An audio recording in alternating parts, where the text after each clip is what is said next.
I'm Suzi Landolphi, and welcome to Be Crazy Well.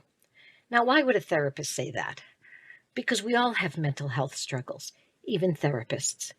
The good news is we have so much more information about how we can be crazy well. On my podcast, we don't focus on what's wrong with us. We want to know what happened to us. We're going to explore how trauma affected us, both negatively and positively. That's right. I said positively.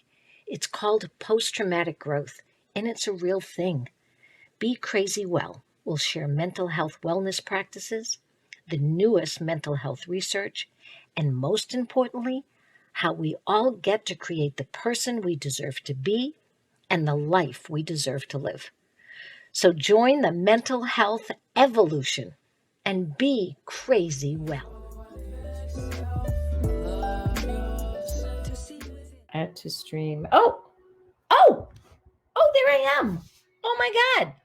Oh, I did it. Oh my God. So you're watching me struggle. That's what you're doing. It's like you're listening and watching me struggle because, be crazy well or be crazy struggling. I mean, that's how I'm usually crazy. So when I'm struggling, that may be true for most of us. So I'm hoping this is going to work. I'm using a brand new app called StreamYard, and I love it. A friend of mine, Michael Collier, you should check him out. Coylar is a great comedian, a great human being, and he does a wonderful show live every Tuesday morning called, I don't know, it's called Michael Collier Show or In the Morning or something to that effect. And I'm usually on with him.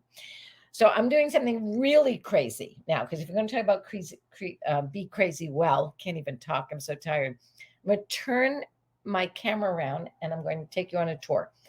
My family has just done something that is really stressful and difficult and time consuming, and it disrupts you for a long time. It's called moving. So we move. So I'm up in the office. I'm just going to show you the view down at the pool. So there's the pool. I'm going to take you on a tour, and I'm going to show you what disarray we are in right now. This is the office. So I just want you to know that even therapists have disarray in their lives. And we chose it. We chose this. And we chose it because our family deserves more space. We deserve to have more time together at home. So we knew the pool would help us do that. And even the dogs deserve more space. So I'm going to take you out into the garden while I'm talking to you. So moving, changing, to move from one place to another. That's not just true physically. That's true emotionally as well. We have to move from one place to another all the time, physically, emotionally, intellectually, spiritually, and financially. That's our right as human beings. Here's the garden. So there we go. And I wish I could lay on the hammock right now, but I can't because it's filled with stuff. I'm going to stay out here and enjoy this out here with you. So moving. Now, I will say that sometimes I move too fast and I move too much. There's really a point in our lives where we've got to ask ourselves, should I be moving right now or should I stand still? One of the things I love about working with combat veterans and retired professional athletes is they have a lot of thought and choice about when to move and when to stand still. When to move fast, get out of the way or get to something, and when to stand still and listen and wait. That's about one of the greatest superpowers we can all have, is when do I move? When do I stand still? When do I wait? When do I move my mouth?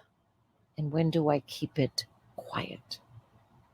So this whole move for me has been really important to remind myself when to move slow, when to move fast, when to move my mental health into an area or a way of being that is actually going to help me, and when not to move it, when to move away from some people, and when to move closer to them. So I'm not going to talk long today because, as you can see, I'm in the middle of still moving. You can hear my dogs. They're still trying to get used to the neighborhood and all the new sounds.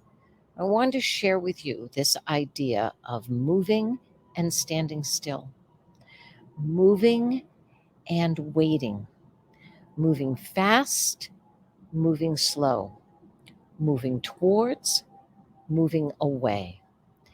And during your day, do you think enough about that? Do you just react or do you respond? So, right now, what I'm going to make sure I do is, because I am tired, I'm very tired from all of this physical and emotional work of moving. I'm going to slow down, not move fast. The reason why I'm going to slow down is because when I'm tired, I'm not as physically capable. So I'll bump into things. I will drop things. I will place things without thinking where I just put them. I will get cranky. So I may say things out of my mouth because I'm so cranky, because I'm tired. So I'm going to make sure for the next couple of days, I move thoughtfully and I move slowly, not fast. This is not a time. This house will get put together eventually. It will happen, just probably not as fast as I'd like it, and that's okay. So I ask us all to think about moving. And sometimes you're forced to move, and sometimes you choose to move. We chose to move. We didn't have to. We wanted something different for our family.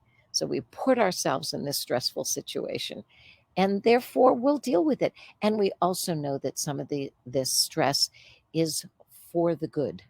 It's for the better. It's for the long term.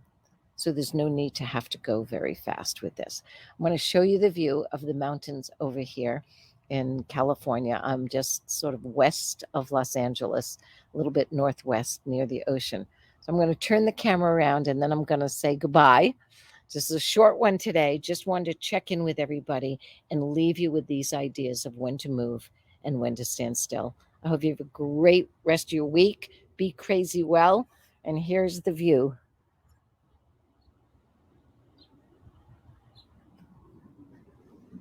Enjoy.